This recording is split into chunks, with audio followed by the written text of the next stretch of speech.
Kim Jong की तस्वीर ने ट्रंप को हिला दिया। हाइपरसोनिक मिसाइल के सामने किम जोंग। हाइपरसोनिक मिसाइल के लॉन्च पॉइंट से थोड़ी ही दूर पर खड़े हैं नॉर्थ कोरिया के supreme leader Kim Jong Un. सामने जमीन कांप रही है, आसमान आग उगल रहा है और उस थरथराहट के बीच किम जोंग उन के चेहरे पर एक मुस्कान है। लेकिन ये मुस्कान किसी मजाक की नहीं है। ये मुस्कान देखकर जापान की संसद में सन्नाटा है।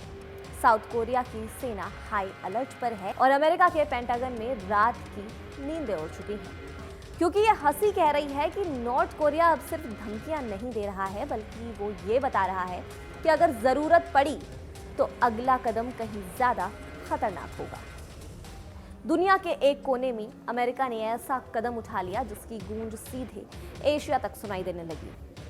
वेनेजुएला में डोनाल्ड ट्रंप के इस मिशन के बाद अब नॉर्थ कोरिया पूरी तरह चौकन्ना हो चुका है और इसी बीच किम जोंग उन ने ऐसा दांव खेला है जिसने जापान, साउथ कोरिया और अमेरिका तीनों की टेंशन बढ़ा दी है। नॉर्थ कोरिया की सरकारी मीडिया ने खुद बताया कि किम जोंग उन ने अपनी आंखों से हाईटेक हाइपरसोनिक मिसाइल टेस्ट देखा। यही नहीं, उन्होंने खुले शब्दों में कहा कि उनकी न्यूक्लियर फोर्स अब पूरी तरह जंग के लिए तैयार है। यानी संदेश तो साफ है, नॉर्थ कोरिया कमजोर नहीं है, वो इंतजार नहीं कर रहे हैं और अगर जरूरत पड़ी तो जवाब भी देंगे। अब सवाल उठता है कि अचानक किम जोंग उनको इतनी जल्दी क्या हो गई? आखिर ऐसा क्या हुआ कि नॉर्थ कोरिया ने साल का पहला मिसाइल टेस्ट इतनी आक्रामक भाषा के साथ किया? इसका जवाब छुपा है हालिया भू राजनीतिक घटनाओं में। प्योंगयांग साफ तौर पर कह रहा है कि ये मिसाइल टेस्ट हाल के अंतर्राष्ट्रीय संकटों को देखकर हुए बेहद जरूरी था और इस अंतर्राष्ट्रीय संकट का इशारा सीधा वेनेजुएला की तरफ जाता है। आपको याद होगा कि वेनेजुएला में अमेरिका ने क्या किया। एक संप्रभु देश, एक बैठा बिठाया राष्ट्रपति और अचानक अमेरिकी हेलीकॉप्टर्स, मेरीन कमांडोज और एक ऑपरेशन। निकोलस मैडुरो को हथकड़ी लगाकर अमेरिका ले जाया गया। अमेरिका ने इसे ऑपरेशन जस्टिस कहा, लेकिन दुनिया ने इसे ताकत का प्रदर्शन माना और उस दुनिया में नॉर्थ कोरिया भी था। नॉर्थ कोरिया और वेनेजुएला वैचारिक रूप से एक ही खेमे में खड़े रहे हैं। दोनों कम्युनिस्ट शासन, दोनों अमेरिका के खिलाफ। ऐसे में जब ट्रंप ने वेनेजुएला में इतना बड़ा सैन्य कदम उठाया तो किम जोंग उन ने इसे सिर्फ एक खबर की तरह नहीं देखा, बल्कि एक चेतावनी की तरह लिया। किम जोंग उन के दिमाग में एक सीधा सवाल उठा, अगर आज अमेरिका वेनेजुएला के राष्ट्रपति को पकड़ सकता है तो कल वो किसे नहीं पकड़ सकता है?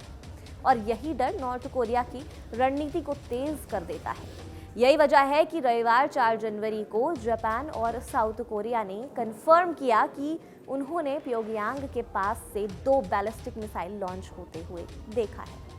ये नॉर्थ कोरिया का इस साल का पहला मिसाइल टेस्ट था, लेकिन असली कहानी मिसाइल से ज्यादा उसकी टाइमिंग में छुपी हुई है। ये टेस्ट उस वक्त हुआ जब साउथ कोरिया के नेता ली जे म्यूंग बीजिंग जाने वाले थे। यानी ये सिर्फ सियोल के लिए नहीं, ये बीजिंग, टोक्यो और वॉशिंगटन तीनों के लिए एक संदेश था। नॉर्थ कोरिया की सरकारी एजेंसी KCNA के मुताबिक किम जोंग उन ने कहा कि इस टेस्ट ने साबित कर दिया है कि DPRK यानी नॉर्थ कोरिया की परमाणु ताकत पूरी तरह तैयार है।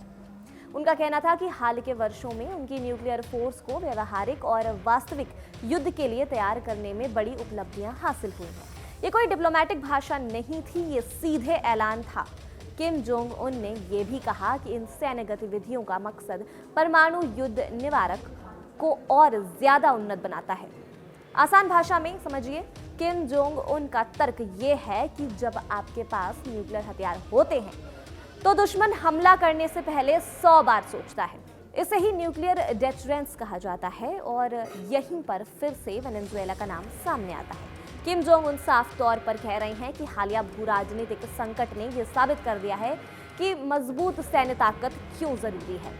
उनका इशारा सीधे उस घटना की तरफ था जिसमें अमेरिका ने वेनेजुएला के राष्ट्रपति को पकड़कर अपने देश ले गया।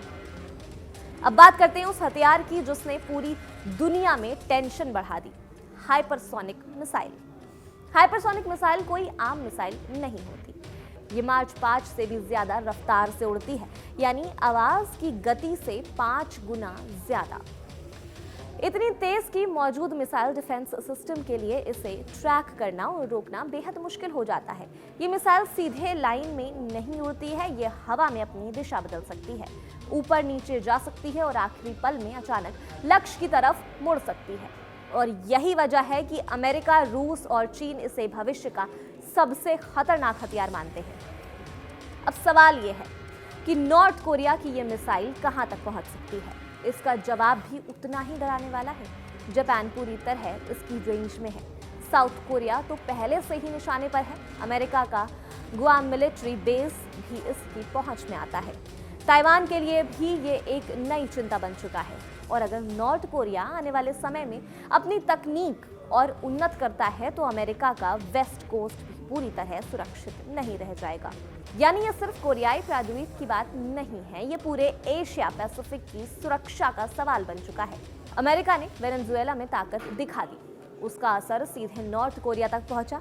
किम जोंग उन ने इसे चेतावनी की तरह लिया और जवाब दिया हाइपरसोनिक मिसाइल टेस्ट से। अब दुनिया एक ऐसे मोड़ पर खड़ी है जहां हर बड़ा कदम दूसरे बड़े कदम को जन्म दे रहा है। अमेरिका एक्शन लेता है, जवाब में कोई और ताकत दिखाता है और फिर हालात और ज्यादा बिगड़ जाते हैं। अब सवाल ये है कि क्या ये ताकत का प्रदर्शन यहीं रुकेगा? क्या नॉर्थ कोरिया सिर्फ यहीं तक सीमित रहेगा, या फिर आने वाले दिनों में एशिया एक और बड़े संकट की तरफ बढ़ेगा? क्या अमेरिका और नॉर्थ कोरिया फिर आमने सामने होंगे? और अगर हुए तो इस बार जंग सिर्फ शब्दों की नहीं होगी। इतिहास हमें बताता है जब भी ताकत बातचीत की जगह ले लेती है तो सबसे पहले शांति मरती है। दुनिया अभी वेनेजुएला के झटके से पूरी तरह उभरा नहीं है और अब कोरियाई प्रायद्वीप फिर से सुलगने लगा है। ये सिर्फ एक मिसाइल टेस्ट नहीं था, ये एक संदेश था, एक ऐलान था, ये बताने के लिए कि आने वाले वक्त पहले से ज्यादा खतरनाक, ज्यादा अस्थिर, ज्यादा निश्चित हो सकता है। आज सवाल सिर्फ इतना नहीं है कि किम जोंग उन क्या करेंगे, अब सवाल ये है कि अमेरिका अगला कदम क्या उठाएगा। और जब सुपर पावर अपने अगले कदम खुद नहीं जानते तब पूरी दुनिया उसकी कीमत चुकाती है। नक्शे पर लकीरें बदल रही हैं और इतिहास हमें बार बार यही सिखाता है कि जब लकीरें बदलती हैं तो खून बहता है। दुनिया उस मोड़ पर खड़ी है जहां एक गलत फैसला पूरे एशिया को आग में झोंक सकता है। और इसी डर के साथ, इसी अनिश्चितता के साथ आज की दुनिया आगे बढ़ रही है। इस खबर पर आप क्या सोचते हैं? आप अपनी राय हमें कमेंट सेक्शन में जरूर बताइएगा और देखते रहिए हमारा चैनल कड़क।